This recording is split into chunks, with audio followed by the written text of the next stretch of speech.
Baik, kita sudah ada di segmen akhir dari dialog kita siang ini. Pemirsa, kita ke Pak Riza nih. Pak Riza, ya jadi apa nih strategi dari pemerintah untuk bisa mendorong juga setelah pandemi ini UMKM yang sudah terkena dampak lah begitu kan, mungkin kesulitan dalam permodalan sebagainya begitu?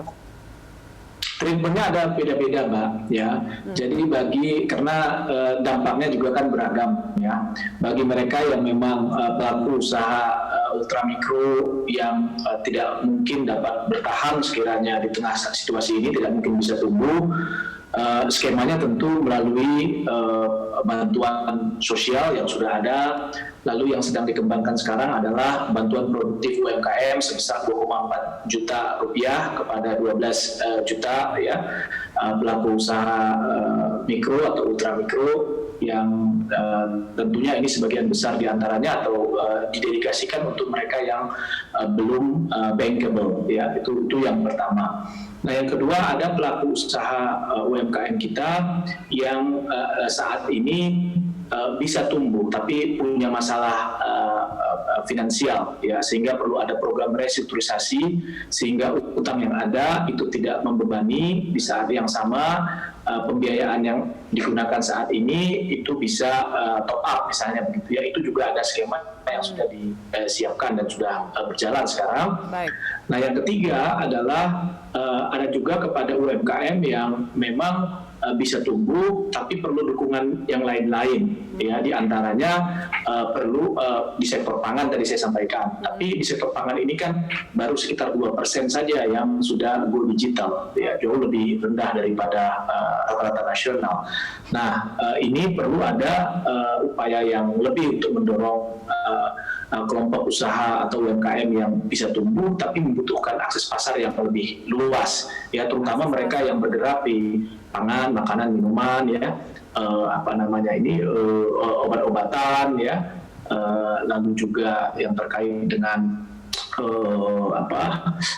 pakaian-pakaian rumahan ya. Ini saya baru kembali dari Pekalongan, benar kalau jual batik untuk baju kerja nggak laku, tapi kalau batik untuk daster katanya justru mereka kesulitan bahan baku karena pembelinya cukup banyak sekali. Nah, untuk produk-produk yang semacam ini tentu pemerintah mendorong untuk masuk ke dalam ekosistem digital. Ini saya laporkan ya, sejak gerakan Bangga Buatan Indonesia itu diluncurkan, jadi dari mulai 14 Mei sampai 31 Juli 2020, itu sudah 1,4 juta unit UMKM itu masuk ke ekosistem digital. Jadi ini satu perkembangan yang menggembirakan. Ya, ini artinya saya ingin sampaikan, masuk ke dalam ekosistem digital itu bukan sekedar ikut-ikutan, tapi ini adalah pilihan rasional ya untuk juga UMKM kita bisa eksis di tengah pandemi COVID-19 ini maupun krisis lain yang mungkin nanti ada di depan kita.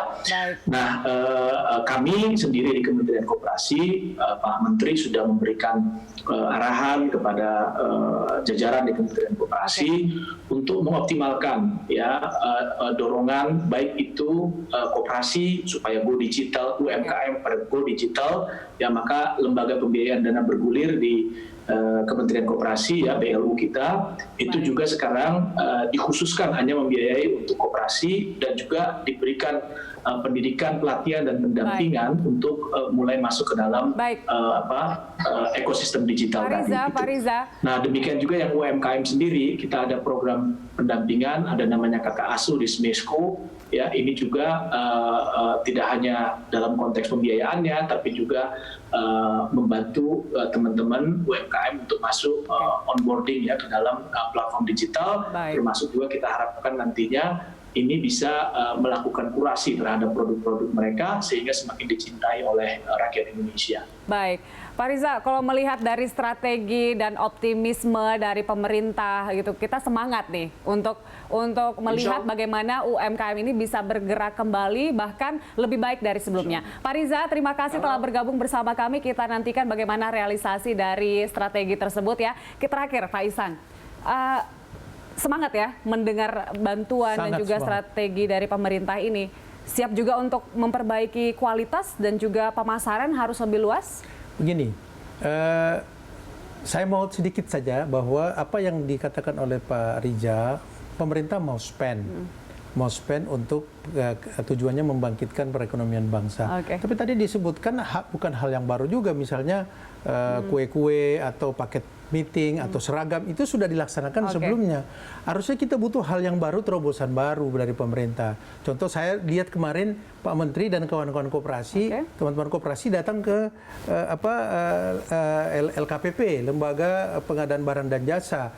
Nah, dalam rangka e-katalog, kebijakan e-katalog untuk mempermudah produk UMKM masuk e-katalog. Jadi produk UMKM itu bukan hanya kue-kue atau pangan dan seterusnya, banyak produknya. Ada jasa juga ya Pak ya? Ada jasa dan seterusnya. Dan salah satu contoh misalnya itu tadi yang saya bilang, produk misalnya mesin pertanian. Itu kan masuk dalam dinas pertanian yang mau di-spend APBN-nya. Begitu juga dinas pendidikan. Banyak misalnya mebeler. Mebeler itu juga harus diprotek. Dan bagus ya Pak kualitasnya. Dan bagus, harus bagus kualitas. Semakin diberikan kesempatan untuk pasarnya atau diprotek pasarnya, pasti dia bersaing dari sisi kualitas. Semakin tidak diberikan, maka kualitasnya juga tidak akan bisa maju, orang tidak ada pasarnya. Terakhir, ajak semua pemirsa Berita Satu siang ini untuk beli produk UMKM dalam negeri, Pak. Ayo, mari saya mengajak semua masyarakat bangsa ini agar solidaritas terhadap produk-produk UMKM, karena produk UMKM kita tidak kalah dengan produk impor. Semakin cinta dan kita beli produk Indonesia, maka semakin perekonomian bangsa bisa semakin maju. Kenapa? Karena semakin kita spend uang kita dengan produk UMKM, maka produk-produk di bawahnya yang mengikuti produk itu bahkan bisa naik gitu. Ikut terkerek bisa naik gitu. Nah itu dia ya Pak Ihsan, terima kasih telah bergabung bersama kami siang hari ini. Dan pemirsa, dialog ini sekaligus mengakhiri Lunch Talk. Atas nama seluruh kerabat Kejam Tugas, saya Julita Tlomanua pamit undur diri dan sampai jumpa.